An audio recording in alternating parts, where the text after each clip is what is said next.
Goeiedag, ek groet jou in die kosbare naam van Jesus Christus.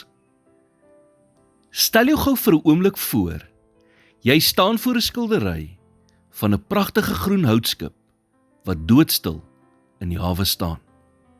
Van 'n afstand lyk dit asof die son se strale vanaf die water weerkaats en die paar dowwe wolke in die lug lyk asof hulle op presies die regte plek geplaas is. Die hele skildery is vreedsaam. Dit is asof jy net daar wil wees. Maar dan stap jy na die skildery toe. Jy kom so naby aan die skildery dat jy jou neus in die romp van die skip begrawe. So naby dat al wat jy kan sien net 'n klein gedeelte van die romp van die skip is.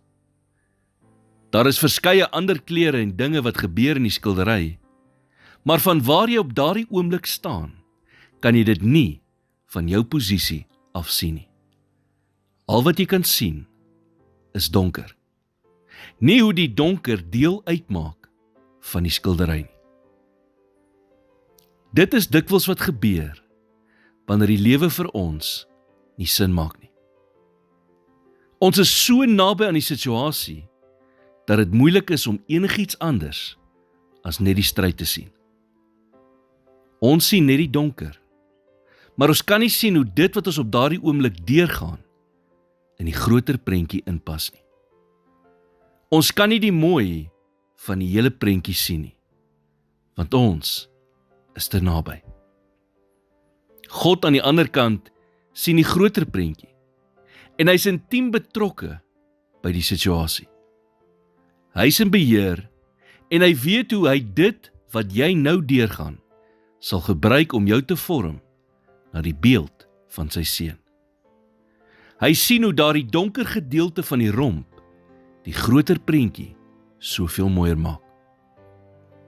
Soos Paulus sê in 1 Korintiërs 13 vers 9, want ons ken ten dele. Soos jy vandag in so 'n stryd is, moenie hierdie waarheid vergeet nie.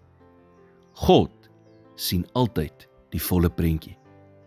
So jy kan hom vertrou, selfs al maak dinge nie vir jou op hierdie oomblik sin nie.